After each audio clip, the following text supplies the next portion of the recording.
আচ্ছা, আমরা তাহলে পড়ছিলাম নিউক্লিয়ার ম্যাগনেটিক রেজোনেন্স বা এনএমআর, এবং প্রিসাইজলি আমরা পড়ছিলাম প্রোটন এনএমআর, 1H এনএমআর, এইটাই আমরা পড়ছিলাম।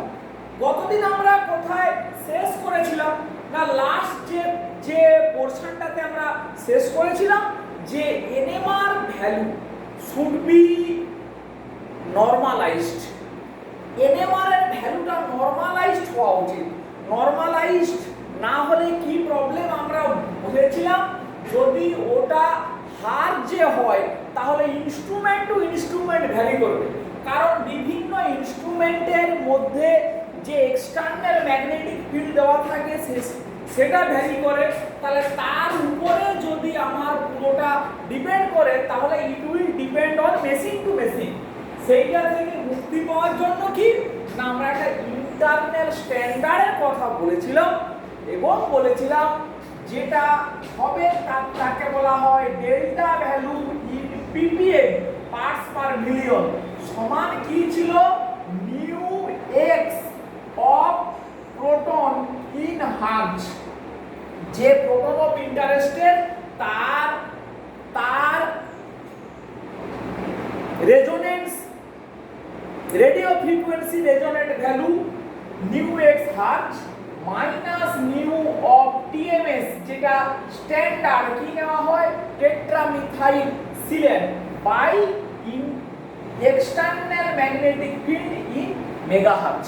তার উপরে দুটো হার্জ, নিচেরটা মেগাহার্জ। এই নিয়ে যে ভ্যালু আসবে it is called delta value in ppm। এটাই হচ্ছে এনএমআর এর স্কেল। এবং আমরা বলেছিলাম নরমালি যত কমন অর্গানিক মলিকুল আছে 0 থেকে 9 পর্যন্ত হলে যথেষ্ট, কোথাও কোথাও 12 পর্যন্ত নেওয়া হয়, এবং স্কেলটা এই দিকে থাকে, এইদিকে থাকে 0, এদিকে 7, 8, এই 9 পর্যন্ত ম্যাক্সিমাম। এই হলেই আমাদের কমন অর্গানিক মলিকুলগুলো মোটামুটি কভার করে যায়। এবারে আমাকে জানতে হবে যে ইন্টারনাল স্ট্যান্ডার্ড হিসাবে টিএমএস কে নেওয়া হয় কেন। Why TMS? টিএমএস নেওয়ার পিছনে কি কারণ? টিএমএস এর স্ট্রাকচার দেখ, এসআই চারদিকে 4টে CH3, চারদিকে 4টে CH3। তাহলে অল 12 প্রোটনস আর কেমিক্যালি ইকুইভ্যালেন্ট, মানে সমস্ত প্রোটনগুলোই কেমিক্যালি ইকুইভ্যালেন্ট, মানে এর জন্য একটাই পিক হবে।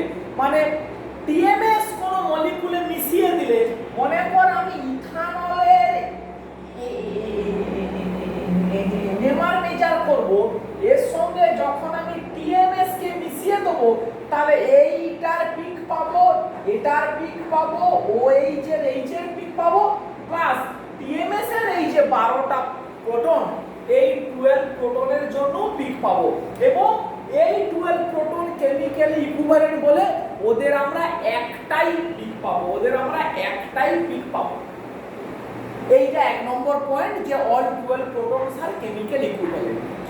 2 নম্বর যে ইম্পর্টেন্ট পয়েন্ট, যে অর্গানিক কেমিস্ট্রিতে ন্যাচারালি 2-4টা কিছু এক্সেপশনাল কেসকে যদি আমরা বাদ দিয়ে দেই, টিএমএস এর স্ট্রাকচারটা দেখ, সিলিকন কার্বনের থেকে ইলেকট্রো পজিটিভ। তার মানে এখানে সিলিকনটা ডেল্টা প্লাস, কার্বনটা ডেল মাইনাস। তাহলে কার্বনটা ডেল মাইনাস, সিলিকনটা ডেল্টা প্লাস। তাহলে কমন অর্গানিক মলিকুল সেখানে গ্রিগনার্ড রিএজেন্ট আর কিছুকে বাদ দিলে সমস্তই কিন্তু কার্বনের উপরে ম্যাক্সিমাম ডেল্টা প্লাস চার্জ থাকে। বা আমরা বলতে পারি এই যে জিনিসটা টিএমএস এর এই মিথাইল, এই এসআই CH এই হাইড্রোজেনের যে ইলেকট্রনিক এনভায়রনমেন্ট, সেটাতে অনেকটাই ইলেকট্রন ক্লাউড একে ঘিরে আছে। আমরা একটু পরে আবার বুঝবো।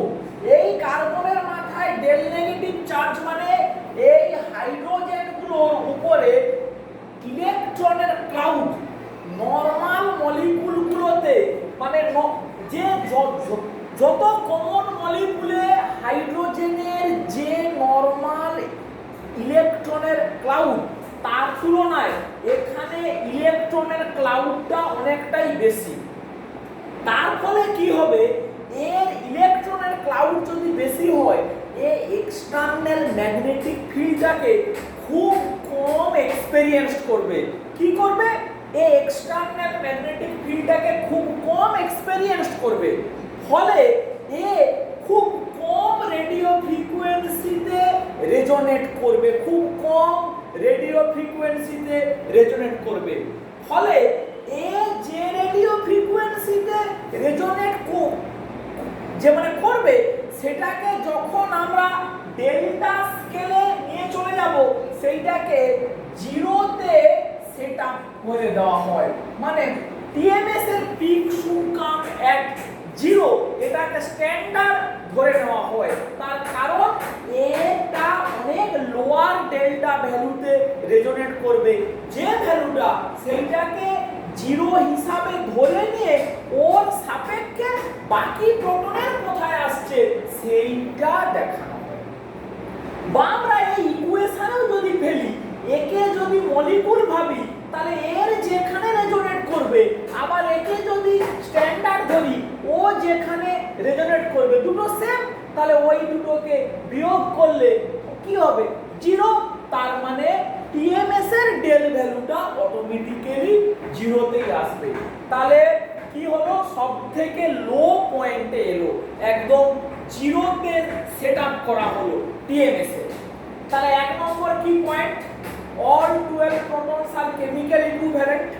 দু নম্বর কি পয়েন্ট, এটা একদম লোয়ার খুব কম রেডিও ফ্রিকোয়েন্সিতে রেজোনেট করে, সেইটাকে ডেল্টা স্কেলে জিরো বলে ধরে নেওয়া হয়। তিন নম্বর কি পয়েন্ট, তিন নম্বর পয়েন্ট হচ্ছে এই মলিকুলটা non reactive with maximum organic molecule, মানে যে মলিকুলগুলোর আমরা এনএমআর মেজার করতে চলেছি সেই মলিকুলগুলোর সঙ্গে টিএমএস কে তো মিশিয়ে দিতে হবে। টিএমএস কে মিশিয়ে দিলে ও যদি আবার সেই মলিকুলগুলোর সাথে রিঅ্যাকশন শুরু করে দেয় তাহলে তো বিপদ, তাহলে আরো তো সমস্যা। কিন্তু এটা একটা নন রিঅ্যাকটিভ মলিকুলের সাথে, মানে এটা একটা ইনার্ট টাইপের মলিকুল যে ম্যাক্সিমাম অলমোস্ট অল মলিকুলের সাথে রিঅ্যাকশন করে না। চার নম্বর কি পয়েন্ট, এই মলিকুলটা ভোলাটাইল, মানে এর বয়লিং পয়েন্ট খুব কম, ফলে এনএমআর মেজারমেন্টের সময় মলিকুলের সঙ্গে টিএমএস কে মিশিয়ে দেওয়া হলো এবং এনএমআর মেজারমেন্টের পরে একটু ওটাকে হিট দিলে ওটা ওখান থেকে ইভাপোরেট করে যায়, ফলে আমার আবার পিওর অর্গানিক মলিকুল যে আমার যেটা প্রয়োজন আমি তাকে আবার হাতে পেয়ে যাই। তাহলে এইগুলোই হচ্ছে মেন পয়েন্ট যে টিএমএস কে কেন চুজ করা হয় অ্যাজ এ ইন্টারনাল স্ট্যান্ডার্ড। এবং তারপরেও একটা পয়েন্ট আছে, সেটা আরেকটু বলে দেই, যে ম্যাক্সিমাম ক্ষেত্রে মোর দেন 95% কেসে এনএমআর বা প্রোটন এনএমআর মেজার করা হয় সলিউশন ফেজে। সলিউশন ফেজে এনএমআর মেজার করা হয়, মানে মলিকুলকে কোনো সলভেন্টে সলিউবল করানো হয়। সেই কি সলভেন্ট একটু পরে আসছি। ম্যাক্সিমাম ক্ষেত্রে অর্গানিক মলিকুলগুলো যে সলভেন্টে সলিউবল হয় টিএমএসও সেই সলভেন্টেই সলিউবল হয়। বেশ, এরপরে যদি ইন কেস মলিকুলগুলো হাইলি পোলার হয়, মানে যে মলিকুলের এনএমআর মেজার করব তারা যদি হাইলি পোলার হয় তখন একটা সমস্যা আছে। হাইলি পোলার মানে ধর আমার বলছি কার্বোহাইড্রেট হিউজ পোলার, সে কিন্তু জল ছাড়া সলিউবল হয় না। তখন টিএমএস কিন্তু জল বা জল জাতীয় কম্পাউন্ডে সলিউবল নয়, তখন ইন্টারনাল স্ট্যান্ডার্ড হিসাবে টিএমএস ব্যবহার না করে টিএমএস এর মতো কোনো কম্পাউন্ড ব্যবহার করা হয়, কি সেটা? এইটা এসআই, তিন দিকে তিনটে CH3, এই CH2 CH2 CH2 SO3N, এই রকমের একটা পোলার সোডিও সল্ট, কিন্তু সিলিকনের নটা মিথাইল অ্যালডিহাইড কেমিক্যাল ইকুইভ্যালেন্ট।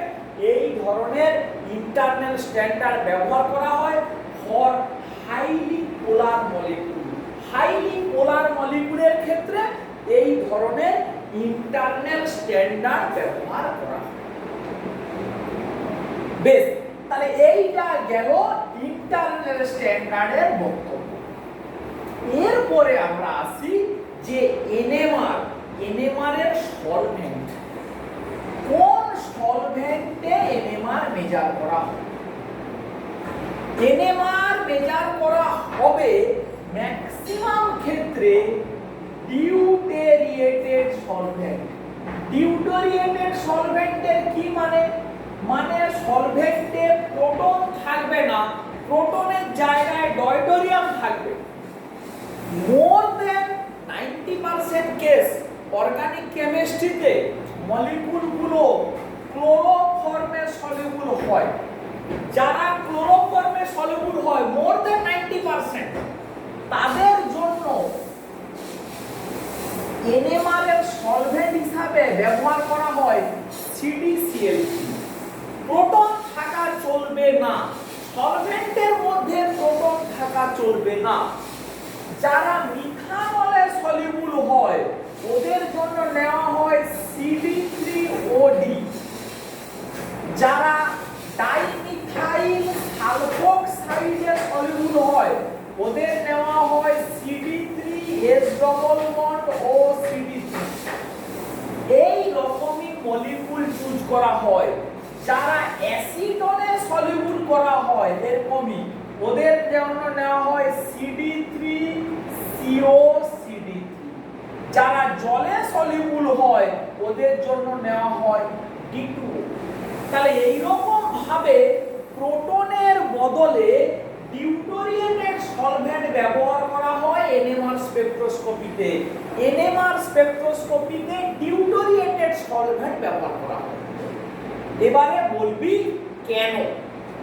তার কারণ হিসাবে আপাতত এটুকু বুঝে রাখ যে আমি মনে কর এরকম একটা মলিকিউলের ধর ইথাইল ব্রোমাইডের এনএমআর মেজার করছি, তাহলে এখানে যদি আমি একে যদি CHCl3 ক্লোরোফর্ম সলভেন্টে যদি আমি সলিউবল করি তাহলে এই মিথাইলের পিক এই CH2 এর পিকের সঙ্গে সঙ্গে এই হাইড্রোজেনেরও পিক আসবে, মানে ক্লোরোফর্মের যে H তার পিকও আসবে।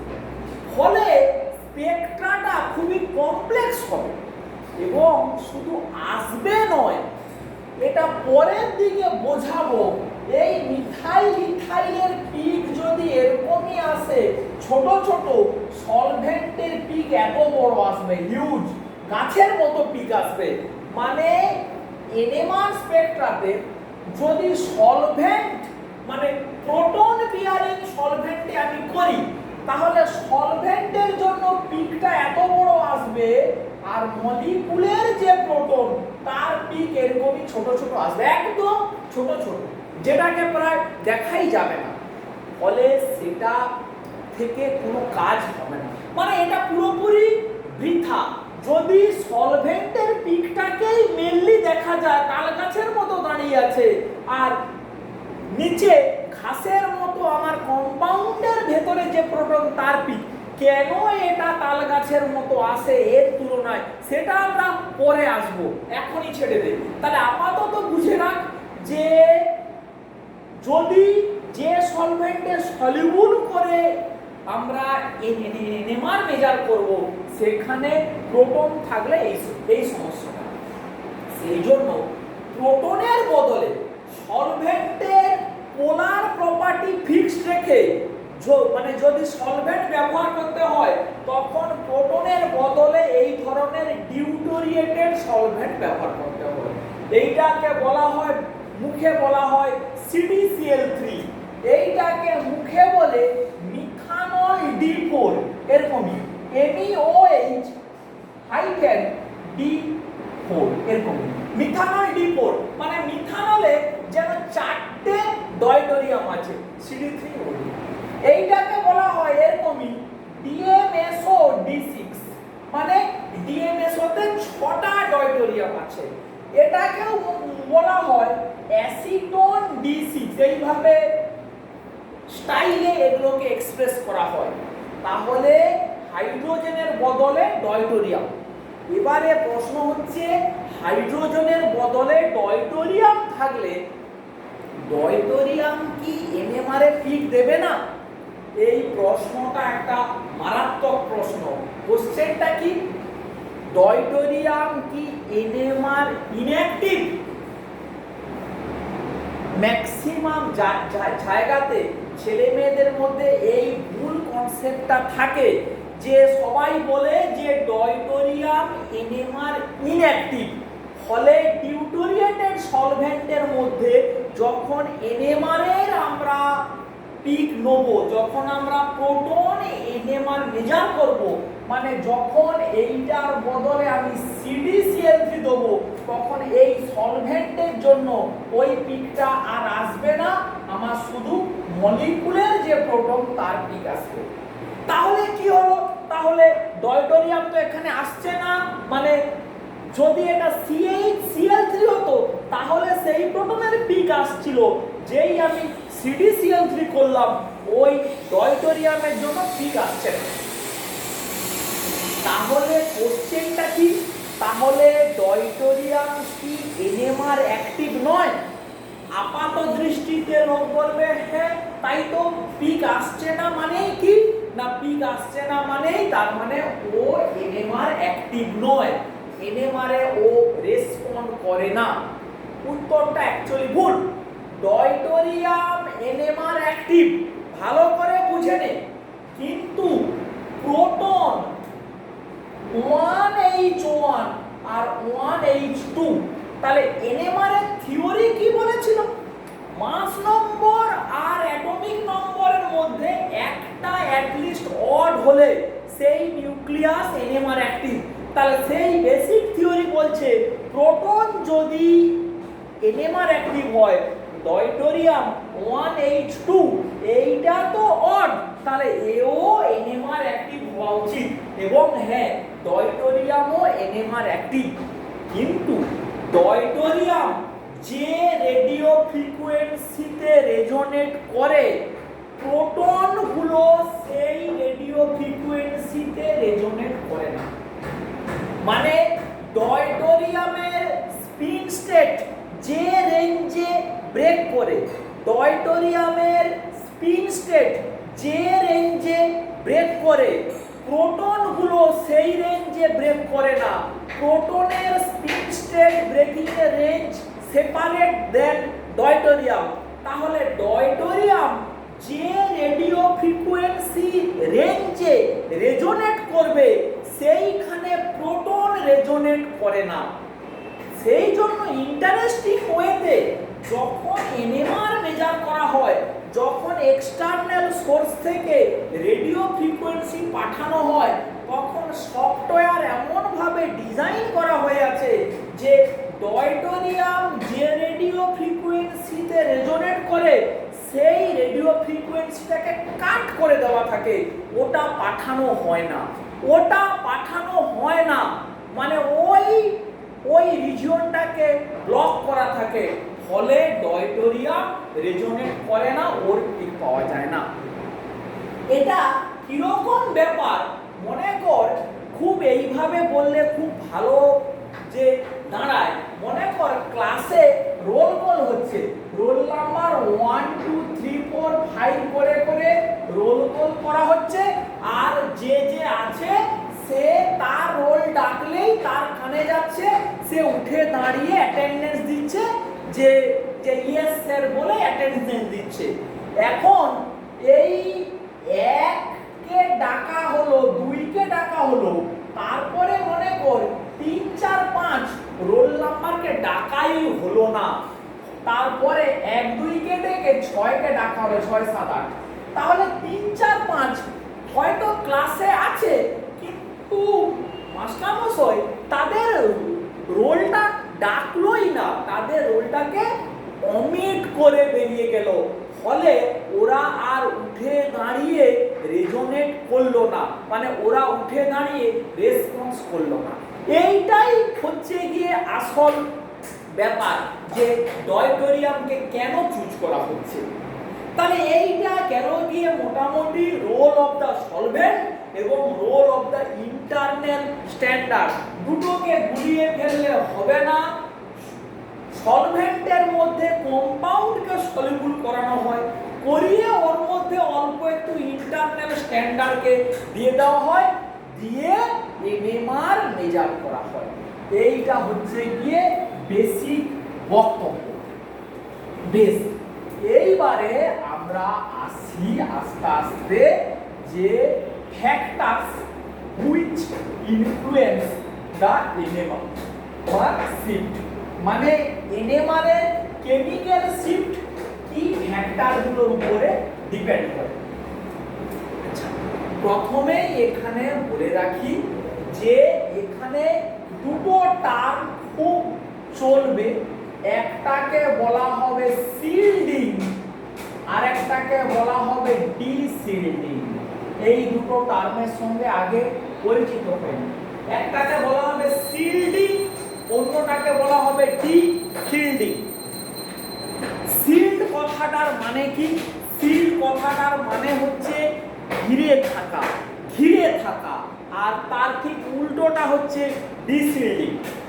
আমরা দেখ যখন প্রথম ক্লাসে যখন এনএমআর এর থিওরি পড়েছিলাম, আমরা বলেছিলাম যে প্রোটনের বাইরে যত বেশি ইলেকট্রনের ক্লাউড আছে, যার বাইরে যত বেশি ইলেকট্রনের ক্লাউড আছে, সে তত এক্সটার্নাল ম্যাগনেটিক ফিল্ডটাকে কম এক্সপেরিয়েন্স করতে পারবে, ফলে তার ওই স্পিন স্টেটের মধ্যে গ্যাপটা কম হবে, সে লোয়ার রেডিও ফ্রিকোয়েন্সিতে রেজোনেট করবে বা তার ডেল্টা ভ্যালু কম হবে। প্রোটন এনএমআর স্কেলে তার ডেল্টা ভ্যালু কম হবে। এই যে তার মানে কার ডেল্টা ভ্যালু কম?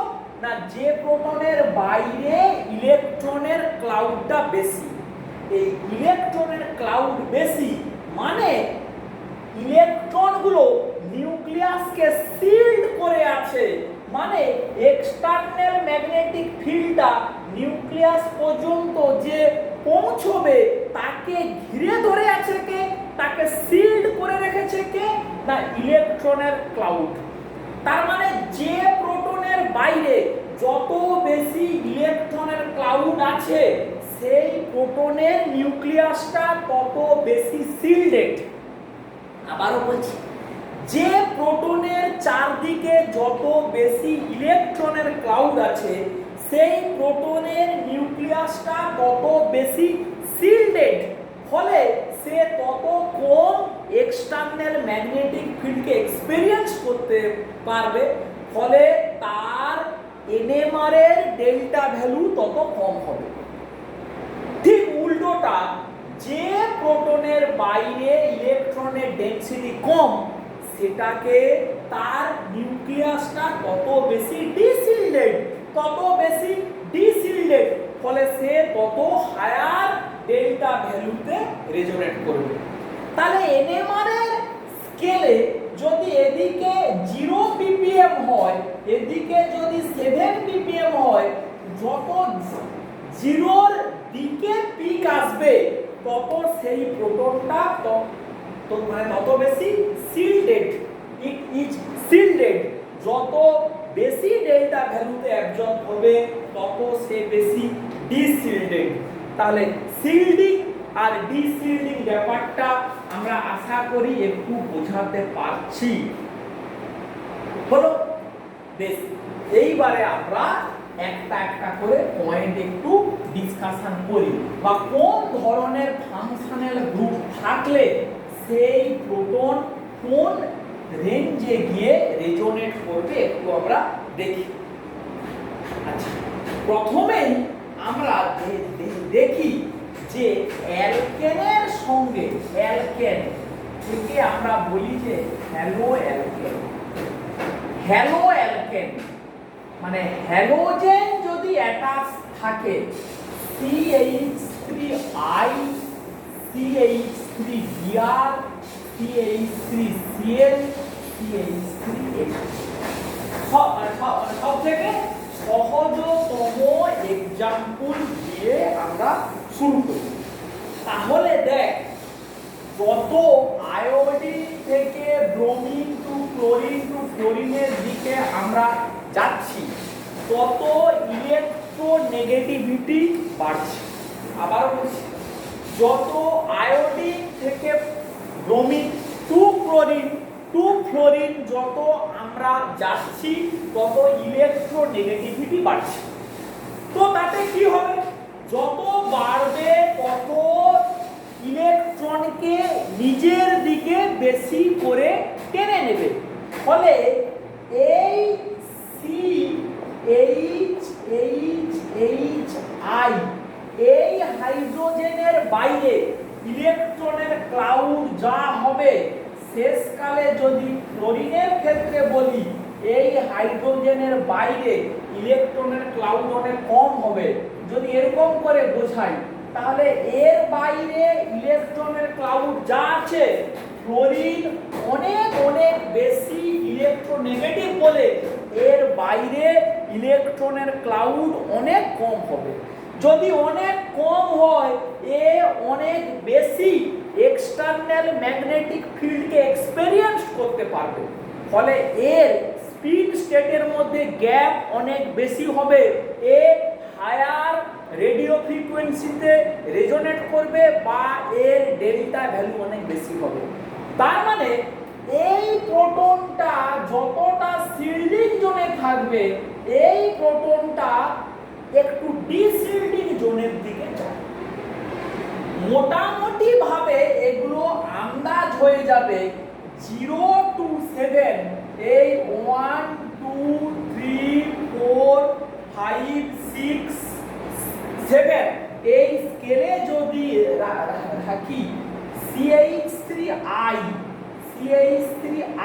এই CH3 2 ppm, এটা হচ্ছে ডেল্টা ভ্যালু ইন তোর ppm। এখানে যদি অ্যাবজর্ব করে CH3Br 2.5 3.5 এ অ্যাবজর্ব করবে CH3Cl, আর 4 এর কাছাকাছি অ্যাবজর্ব হবে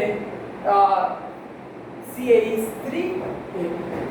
তাহলে দেখ, যত ইলেকট্রোনেগেটিভিটি বাড়ছে তার সেই রিজিয়নের প্রোটনের বাইরে ইলেকট্রনের ডেনসিটি তত কমছে, সে তত হায়ার ডেল ভ্যালুতে রেজোনেট করছে। এই রকম ভাবে কেমিক্যাল শিফট চেঞ্জ করবে, কেমিক্যাল শিফট এইভাবে চেঞ্জ করবে যত ইলেকট্রোনেগেটিভিটি বাড়বে। তাহলে এইগুলো হচ্ছে হ্যালাইড সিরিজের বক্তব্য। হ্যালাইড সিরিজে এইভাবে হয়। আচ্ছা বেশ, আমরা হ্যালাইড সিরিজের কথাকে ধরলাম। আমরা যদি হ্যালাইড সিরিজকে বাদ দিই, আমরা যদি একদম মানে ইলেকট্রোনেগেটিভিটির কথা বলি, ধর CH3H versus CH3OH versus CH3NH, একদম পার্টিকুলার एग्जांपल নিয়ে বলি, ফ্লোরিনের ইলেকট্রোনেগেটিভিটি স্কেল হয় 4.0, অক্সিজেনের হয় 3.4, অক্সিজেনের 3.4, নাইট্রোজেনের হয় 3.0। তাহলে এই মিথাইলের তিনটে প্রোটন, এই তিনটে প্রোটন, এইটা এদের কথা বলছি না। এরা কিরকম রেঞ্জে আসবে না, যার ইলেকট্রোনেগেটিভিটি ম্যাক্সিমাম, সে তত হায়ার ডেল ভ্যালুতে রেজোনেট করে। ফ্লোরিনটা আসে 4.2 তে, এটা হচ্ছে CH3F এর যে মিথাইল, আর 3.5 এই ভ্যালুতে আসে CH3OH, এইটা আসে। আর 2.5 এ রেজোনেট করে CH3NH। তাহলে দেখ, এগুলো কিন্তু মুখস্থ নয়, একটা আন্দাজ মোটামুটি যে আমরা বোঝাচ্ছি যে কিভাবে ইলেকট্রোনেগেটিভিটির উপরে বেস করে কিভাবে এই মিথাইলগুলোর পিক, কে লোয়ার ডেল ভ্যালু, কে কতটা হায়ার ডেল ভ্যালুতে রেজোনেট করে, সেইটা আমরা একটু দেখানোর চেষ্টা করছি। শুধু তাই নয়, আমরা যদি এরকম করে বলি, দেখ CH3Cl, আচ্ছা মনে কর যদি নাম্বার অফ ক্লোরিন অ্যাটম বাড়াই, CH2Cl2 আর CH-Cl, তাহলে এটা মিথাইল ক্লোরাইড, এটা ডাইক্লোরোমিথেন, এটা হচ্ছে ক্লোরোফর্ম। তাহলে এখানে একটা ক্লোরিনের মাইনাস আই এফেক্ট আছে, এখানে দুটো ক্লোরিনের মাইনাস আই এফেক্ট আছে, এখানে তিনটে ক্লোরিনের মাইনাস আই এফেক্ট আছে। ফলে এই প্রোটনটা যদি 3.0 ppm এ রেজোনেট করে, এইটা এই দুটো যে H, এটা 5.3 ppm এ করে, এই হাইড্রোজেনটা 7.2 ppm এ রেজোনেট করে। তাহলে দেখ, অবভিয়াসলি যত নাম্বার অফ ইলেকট্রোনেগেটিভ অ্যাটম বাড়ছে, তত এই হাইড্রোজেনের বাইরে ইলেকট্রনের ক্লাউড আরো কমছে, সে তত আরো বেশি করে এক্সটার্নাল ম্যাগনেটিক ফিল্ডটাকে এক্সপেরিয়েন্স করতে পারছে, তার স্পিন স্টেটের গ্যাপ আরো বাড়ছে, হায়ার রেডিও ফ্রিকোয়েন্সিতে রেজোনেট করে, বা তার ডেল ভ্যালুটা আরো বাড়ছে, আরো বাড়ছে। তাহলে এইগুলোই হচ্ছে আমাদের বোঝার জন্য যে কিভাবে ইলেকট্রোনেগেটিভিটির উপরে ডিপেন্ড করছে, নাম্বার অফ ইলেকট্রোনেগেটিভ অ্যাটমের উপরে ডিপেন্ড করছে, এইটা। এবারে আমরা দেখ নরমাল অ্যালকেনের কথাটা আজকে একটু পড়ে আজকের ক্লাসটা আমরা শেষ করব। নরমাল অ্যালকেন, নরমাল অ্যালকেনের ক্ষেত্রে দেখ, মনে কর CH3CH3 ইথেন, CH3CH3, বা মনে কর এরকম একটা CH3CH2 CH3CH, এরকম একটা মলিকিউল মনে কর আছে। এই তিনটে H বা এই কার্বনটাকে বলবো 1 ডিগ্রি কার্বন, বা কি বলবো প্রাইমারি কার্বন। এই কার্বনটাকে বলবো 2 ডিগ্রি কার্বন বা সেকেন্ডারি কার্বন। এই কার্বনটাকে বলবো আমরা 3 ডিগ্রি কার্বন বা টারসিয়ারি কার্বন বলতে পারি, কিন্তু এরা অ্যালকেনের পার্ট। তাহলে এই তিনটে হাইড্রোজেন কোথায় রেজোনেট করবে, এই দুটো হাইড্রোজেন কোথায় করবে, এই Hটা কোথায় করবে, সেইটা কার কম কার বেশি, সেইটা কিভাবে বলবো। মোটামুটি ক্ষেত্রে দেখা গেছে প্রাইমারি হাইড্রোজেন সবথেকে লোয়ার ডেল ভ্যালুতে রেজোনেট করে। প্রাইমারি মোটামুটি 0.9 থেকে 1.7 ppm, এই রেঞ্জটার মধ্যে এদিকে প্রাইমারি, এদিকে 3 ডিগ্রি কার্বনের সঙ্গে যে হাইড্রোজেন অ্যাটাচ থাকে, তারা এই রেঞ্জের মধ্যে থাকে, একটু কম বেশি হতে পারে। কি বলছি, প্রাইমারি এই Hটা যদি 0.9 বা 1.0 ppm এ রেজোনেট করে, এই সেকেন্ডারি কার্বনের সঙ্গে যে দুটো H2 আছে, ওরা 1.2 থেকে 1.3 ppm এ রেজোনেট করবে, আর টারসিয়ারি কার্বনের সঙ্গে যে লেগে আছে সে আরেকটু বেশি 1.5 টু 1.7 ppm এ রেজোনেট করবে। এইটাকে কিভাবে এক্সপ্লেন করা যায় এইটা নিয়ে একটা বিশাল কন্ট্রোভার্সি আছে। কন্ট্রোভার্সি মানে এইটা তো এক্সপেরিমেন্টাল ফ্যাক্ট, কেমিস্ট্রিটা এক্সপেরিমেন্টাল ফ্যাক্ট, এক্সপেরিমেন্ট যা এসেছে তার উপরে বেস করে আমাকে প্রপার এক্সপ্লানেশন অফার করতে হবে। ল্যাঙ্গুয়েজটা শোন, আমাকে প্রপার এক্সপ্লানেশন অফার করতে হবে। এখন আমরা নরমালি কি চিন্তা করতে পারি যে প্রাইমারি যে কার্বন আর সেকেন্ডারি মনে কর এরকমই এই, তাহলে আমরা কি বলতে পারি সেকেন্ডারি কার্বনের উপরে আরো একটা মিথাইলের ইন্ডাকটিভ এফেক্ট আছে, মানে কি আছে প্লাস আই এফেক্ট আছে। টারসিয়ারি কার্বনের উপরে CH3 আরো তিনটে এইটার উপরে আরো দুটো ইন্ডাকটিভ এফেক্ট আছে। তাহলে প্রাইমারির উপরে একটা মিথাইলের প্লাস আই এফেক্ট আছে, সেকেন্ডারির উপরে দুটো মিথাইলের প্লাস আই এফেক্ট আছে, টারসিয়ারির উপরে তিনটে মিথাইলের প্লাস আই এফেক্ট আছে। ফলে এটা ভুল, কিন্তু তবু আমাদের ভুলটাকে একটু জানতে হবে। আমরা তখন কিভাবে ভাবতাম সেই ভুল ভাবাটা কি, তাহলে যত ইন্ডাকটিভ এফেক্ট বাড়বে তত এই রিজিয়নে ইলেকট্রনের ডেনসিটি বাড়বে। তাহলে এই প্রোটনটার উপরে যদি ইলেকট্রনের ডেনসিটি বাড়ে তাহলে ও অনেক বেশি কি হবে শিল্ডেড হবে। This should be much more shielded.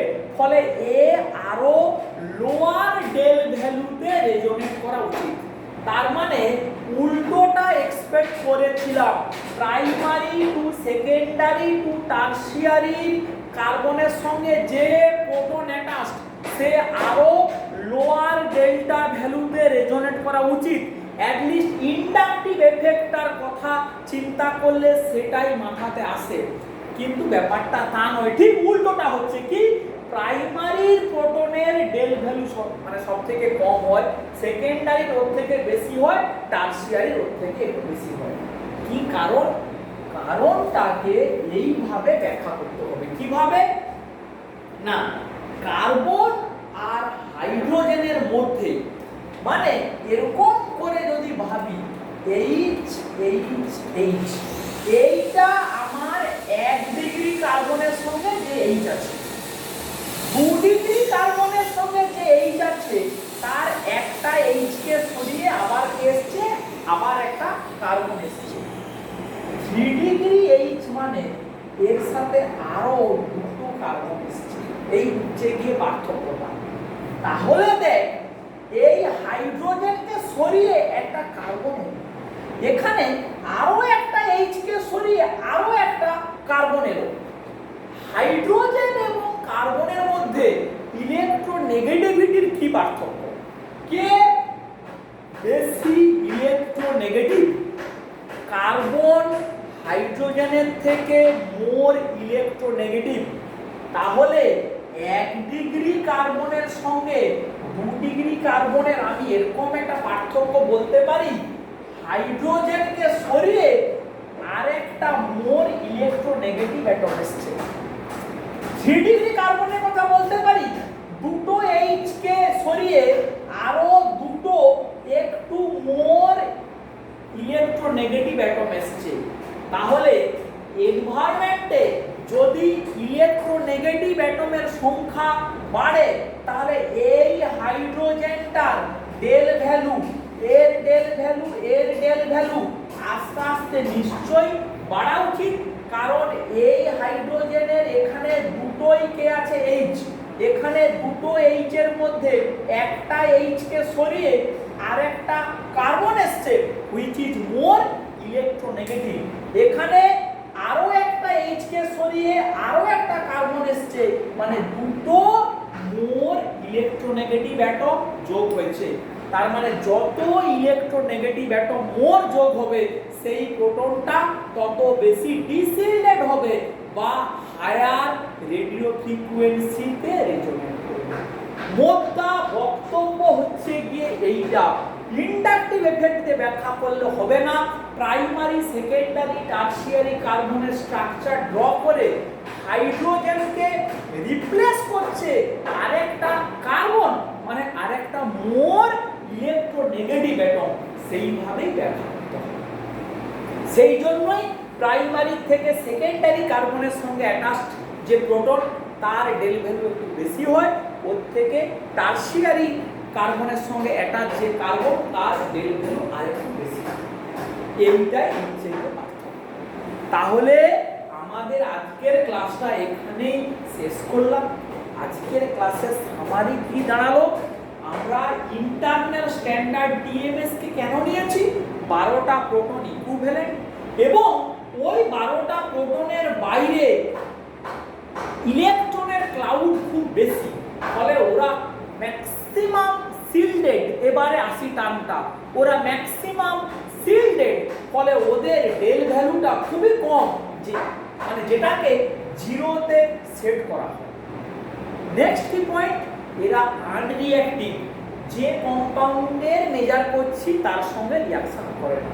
4 নম্বর কি, এরা ভোলাটাইল, রিঅ্যাকশন শেষে এদিকে সরিয়ে নিয়ে যাওয়া যায়। নেক্সট কি বললাম, এরা যে সলভেন্টে কম্পাউন্ডকে ডিসলভ করা হয় সেই ক্লোরোফর্মের করেসপন্ডিং ডিউটোরিয়েটেড সলভেন্ট CdCl3 তে টিএমএস সলিউবল। কিন্তু কোন মলিকুল যদি জলে সলিউবল হয়, মানে তার এনএমআর মেজারমেন্ট যদি D2O তে করা হয়, D2O তে টিএমএস সলিউবল নয়, তখন টিএমএস এর অন্য ভার্সন ট্রাইমিথাইল সিলাইল 1 প্রোপাইল সালফোনিক অ্যাসিডের সোডিয়াম সল্ট নেওয়া হয়, সেইটা নিয়ে কাজ করা হয়। Next solvent, normal proton bearing solvent ব্যবহার করা যাবে না, কারণ শুধু তখন সলভেন্টের প্রোটনের পিকটাই গাছের মতো দেখা যাবে, আমার মলিকুলের ভেতরে যে প্রোটন আছে তাকে একদম ঘাসের মতো বা কিছুই দেখা যাবে না। সেই জন্য প্রোটনকে সাবস্টিটিউট করে ডিউটোরিয়েটেড সলভেন্ট নেওয়া হয়। ক্লোরোফর্মটা ম্যাক্সিমাম, তার ডিউটোরিয়েটেড সলভেন্ট হচ্ছে CdCl3, methanol D4, DMSO D6, acetone D6, D2O, এই ধরনের ডিউটোরিয়েটেড সলভেন্ট ব্যবহার করা হয়। কেন? ডয়টোরিয়াম এনএমআর অ্যাক্টিভ, কিন্তু ডয়টোরিয়াম যে রেডিও ফ্রিকোয়েন্সিতে রেজোনেট করে, সফটওয়্যারের সাহায্যে সেই রেডিও ফ্রিকোয়েন্সি জোনটাকে অমিট করে রাখা হয়, সেটাকে কাট করে রাখা হয়, ফলে ওইখানে কোনো রেজোনেন্সটা মেজারই হবে না। সেই জন্যই বলা হয় ডিউটোরিয়েটেড মানে সলভেন্টে এনএমআর মেজার করা হবে। নেক্সট আমরা কি পড়লাম, যে ফ্যাক্টরস ইনফ্লুয়েন্সিং কেমিক্যাল শিফট। যত ইলেকট্রোনেগেটিভ অ্যাটম অ্যাটাচ থাকবে, তত সেই প্রোটনের ইলেকট্রনের ডেনসিটি কমবে, ফলে সে তত মোর এক্সটার্নাল ম্যাগনেটিক ফিল্ড এক্সপেরিয়েন্স করবে, সে তত হায়ার ডেল ভ্যালুতে রেজোনেট করবে, বা সে তত ডিসিল্ডেড হবে। সেটা যত একটা জায়গাতে মোর নাম্বার অফ ইলেকট্রোনেগেটিভ অ্যাটম থাকবে, সেও বেশি ডিসিল্ডেড হবে। আর অ্যালকেনের মধ্যে প্রাইমারি, সেকেন্ডারি, টারশিয়ারি অ্যালকেনের সঙ্গে অ্যাটাচ যে প্রোটন, তার কি হবে ডিফারেন্সটা, সেটা আমরা জাস্ট একটু আগেই বোঝালাম। তাহলে এই পর্যন্তই থাকলো আজকের ক্লাসটা।